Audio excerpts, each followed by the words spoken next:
朋友们好，今天是10月13号，星期三，欢迎来到远见快评，我是唐金远。在上个周末呢，中共发改委又公布了一份市场准入负面清单2021年版的这么一份文件，就是向社会呢公开征求意见。那么该文件的内容呢，它是一度成为大陆在周末最受关注的一个热门话题。它的原因就是这份文件又提到了非公有资本不得从事新闻采编播发业务等等6项内容。那么这份文件它当然可以说是习近平上台以来威力最大的管控舆论的一个大规模的杀伤性武器了。上至财新网、南华早报等等知名的媒体，下至无数的自媒体或者是网络大 V 等等，几乎可以说都在一夜之间站到了悬崖边上。而就在这个舆论都在聚焦财新网这家多少有点特殊性的媒体，它究竟要向何处去的时候呢，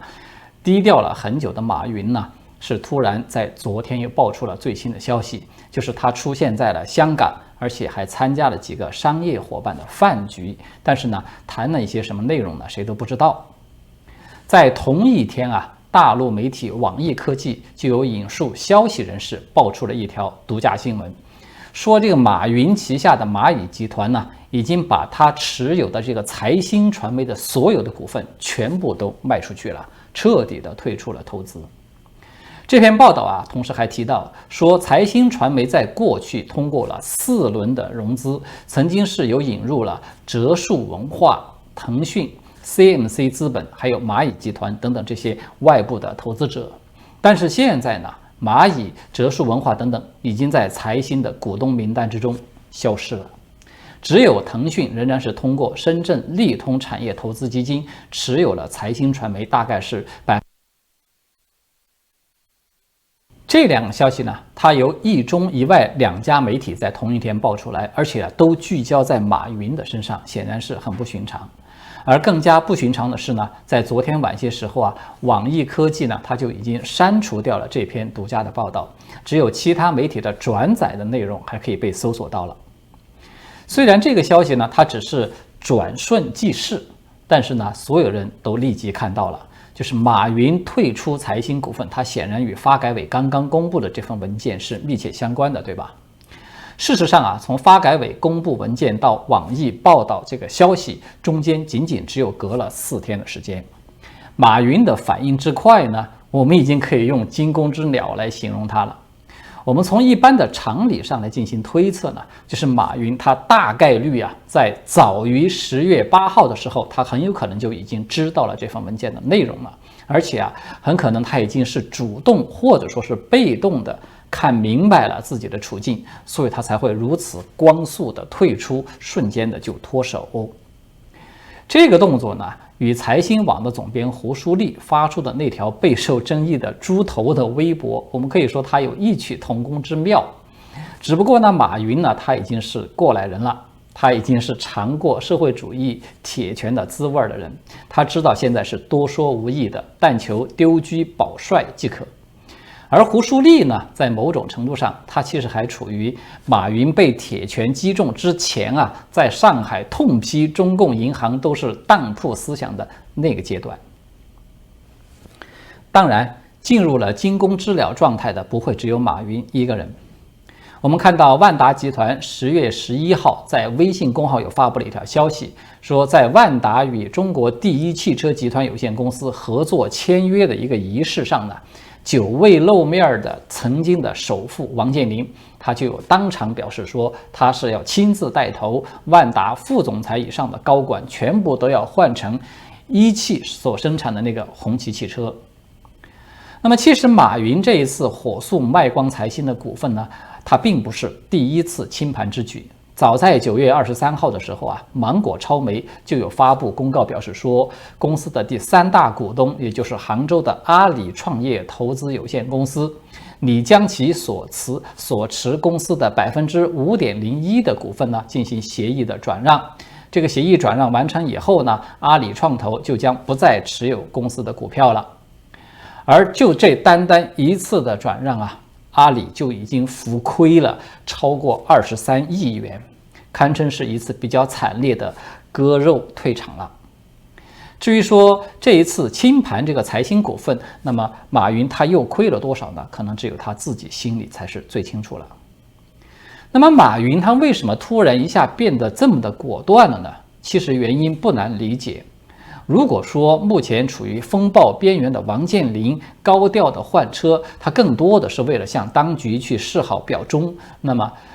处于风暴中心的马云，他就是为了要断臂求生了，这二者之间其实还是有很大差别的。早在今年的3月份啊，《华尔街日报》就曾经有报道说，中共当局啊认为马云投资了大量的媒体，他已经对中共及其宣传机构构成了严重挑战，私下里就要求阿里巴巴要脱手其控制的这些媒体的资产。那么在当时的阿里巴巴呢，他没有对此公开的置评，但是呢，他们又发表了一份软中带硬的声明，说呀，这个集团是媒体行业的被动投资者，不插手或者参与企业日常运营或采编的决策。这个话呢，它其实就说明马云在当时他仍然是低估了当局要严控媒体舆论的这种严重性的。现在我们看到马云啊，他的态度大变，是因为他已经开始意识到自己真的是有点太树大招风了。要知道，马云此前啊，他以投资入股的方式已经布局了90多家的传媒机构，其中啊，包括了像财新传媒和南华早报这样的经常是让习近平不爽的媒体，也包括了像微博和第一财经等等这一类在大陆的影响极大的媒体平台。所以呢，从马云的最新的动向，我们可以做出2个合理的推测。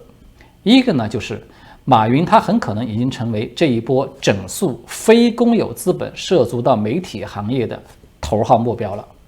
甚至不排除啊，他私下里已经从某些渠道是收到了严重的警告了，所以呢，他才会态度逆转，哪怕是割肉数十亿，也只求要尽快的脱离这个漩涡。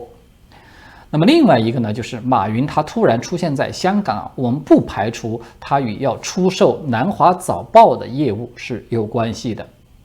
这家报纸啊，他曾经在19大之前有爆料栗战书家族捞钱的内幕，也可以说就是摆了习近平一道。所以之后呢，虽然是以道歉的收场，但是呢，他的背景可以说是不言而喻的。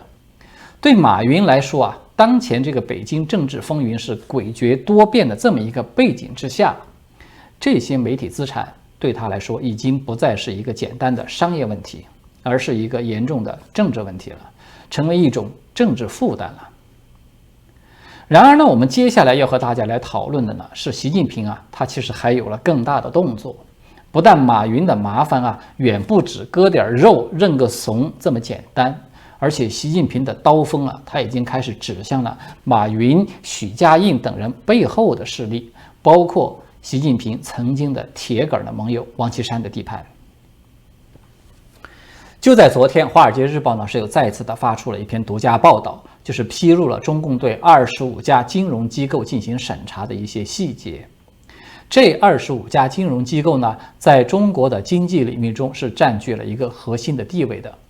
此前在9月份的时候啊，中共官方就有曾经公开的通报说，要对包括央行、银监会啊、证监会等等在内的这25家金融单位要开展常规的巡视，这个是中纪委的第8轮的巡视了。但是因为当时呢，他没有披露任何的细节，所以外界呢也不清楚这次看起来它就是一次例行的巡视呢，它有什么特殊之处。但是呢，我们从昨天《华尔街日报》的报道来看啊，这次的巡视它其实还是有点来者不善的。根据这篇报道披露的核心信息啊，我们把它归纳一下，它大概有这么几点。第一呢，就是这次审查将重点针对国有银行、投资基金和金融监管机构是否与私营企业过从甚密，特别是有一些最近被官方所盯上的企业。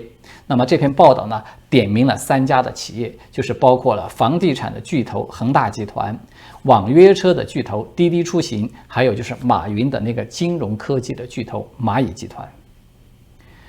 第二点呢，就是中纪委人员呢将要重点审查金融机构的贷款、投资和监管记录，以及他们与私营企业的某些交易或者决定是如何做出来的。其中呢，牵涉到不当交易的个人可能会要受到正式的调查及指控，而被发现违规的实体呢将要受到处罚。第三一点呢，就是这个报道它有点名了王岐山，说他与被审查的一些金融机构存在着关联，而建设银行对海航集团的贷款将成为本轮审查的重点内容之一。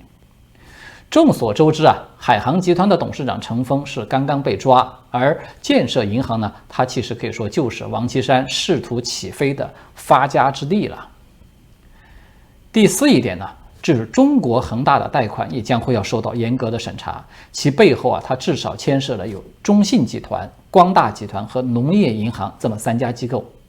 而大力投资的蚂蚁金服和滴滴出行的中国投资有限责任公司，我们把它简称叫做中投公司，还有就是中国人寿保险股份有限公司，我们把它简称叫做中国人寿，就是这2家机构呢，也都是本轮审查的重点对象。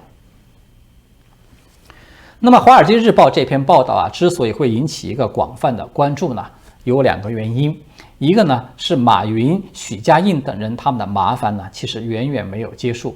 谁也不知道这样的一轮审查调查最后呢，它会不会导致抓人？如果说此前的反垄断监管呢，它还只是要钱的话，那么现在可以说已经开始进入到要命的阶段了。第二个原因呢，就是这一轮的审查，它直接涉及到了王岐山这么一个特殊人物在金融界的地盘。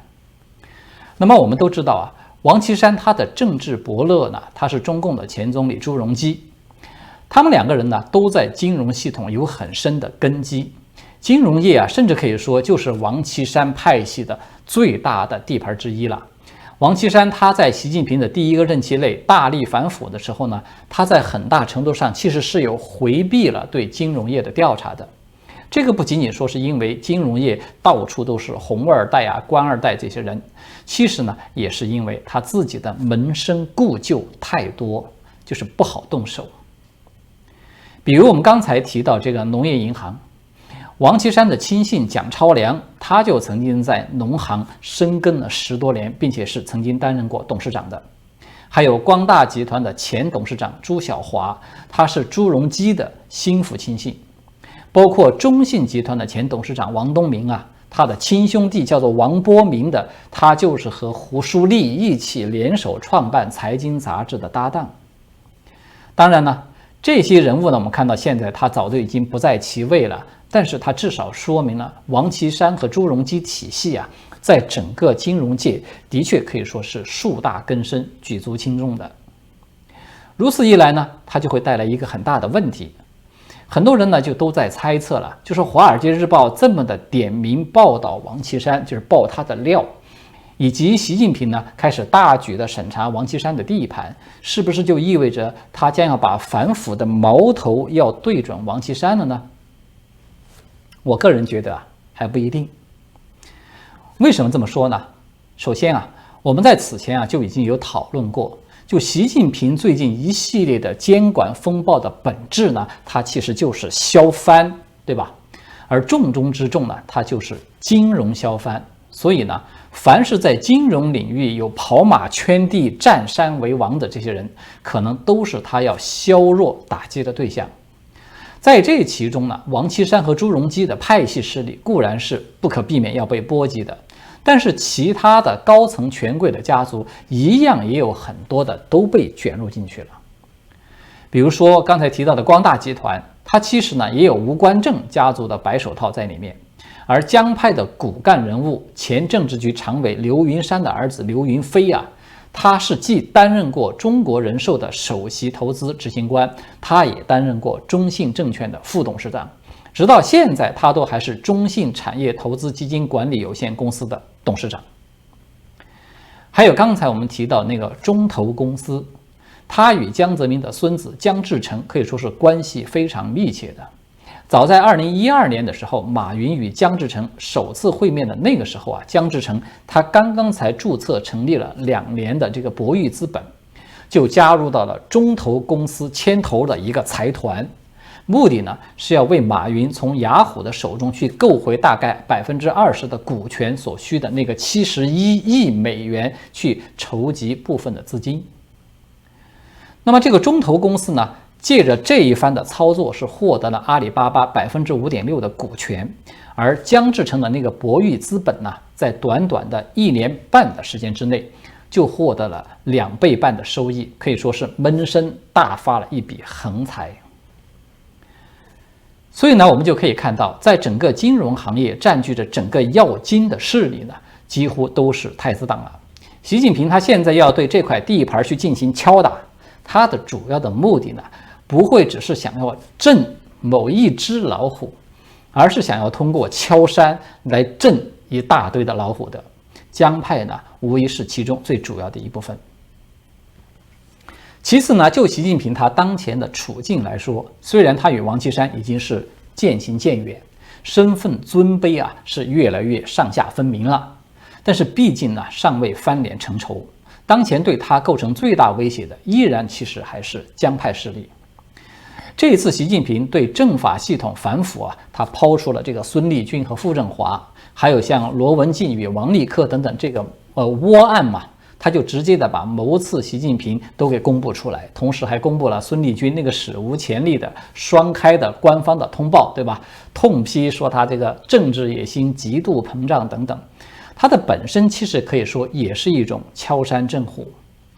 因为我们谁都知道嘛，无论孙立军也好，还是傅政华也好，充其量啊，他们也就是一个公安系统的部级官员，都是属于高级打手的角色，他们根本就没有资格，也没有实力去坐上党魁的那个位置。即便习近平他真的是被搞掉了，能够实现真正的政治野心的，其实也是另有其人。所以呢，习近平他要震虎的主要的对象，只能够是掌控着政法系的江派。在这样的情况之下，他即便出于巩固自己的权力的需要，对王岐山要去进行一些削藩的动作，他很可能也是适可而止，不会愚蠢到把王岐山直接的推过去和江派结盟。第三一点呢，就习近平他从上台起到现在啊，反腐我们看到一直都是他最大的政绩兼他的合法性的基础。这份政绩呢，是被官方宣传为是说他在危急时刻挽救了党、挽救了军队等等。那么大家可以想一想，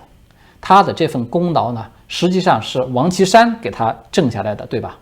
如果他现在以反腐的名义去剑指王岐山，把王给抛出来，他其实就等于是否定了自己反腐的正当性、合法性，他就等于是在公开的宣布说啊，自己高调颂扬的这个所谓的反腐的壮举呢，只不过是一出了尽弓藏、兔死狗烹的权力游戏了。这样一来，他就只会造成一个结果，就是他会在党内啊陷入到前所未有的孤立，他会成为真正的孤家寡人。包括他现在视为亲父的这些亲信的部下，可能没有一个人会真正的追随他，他们都会立马生出二心来。因为这个道理很简单，就是连王岐山啊这种有护驾拥戴之功，而又极力的避免自己有功高震主之嫌的人，都活不过一个任期的话，那么习近平身边没有一个人可以说是安全的。既然大家都不安全，那么唯一的活路就只有灭掉这个让所有人都不安全的因素，这样至少大家都可以自保嘛。我相信啊，习近平他如果说稍微有一点点正常的理智，他都不会这么做的。他如果这么做了，他就等于是重演毛泽东和林彪的故事。但是习近平他应该很清楚，他自己啊，至少目前并没有毛泽东当年那样独断一切的这种权威，他暂时啊还没有那样的权力基础。所以我们如果从这一大堆繁杂的信息之中我们跳出来看，我们就会看到习近平他现在做的其实就是3件事。一方面呢，他关闭了民间舆论的声音，这个可以说是在全面的抓紧笔杆子。另外一方面呢，他全面的去审查金融系统和私人企业的关系。这个呢，他是要打断政商混合体之间的那个结合部，它的目的呢是要全面的抓紧钱袋子。而刚刚抛出这一波政法系的老虎呢，它显然是为了要抓紧刀把子，对吧？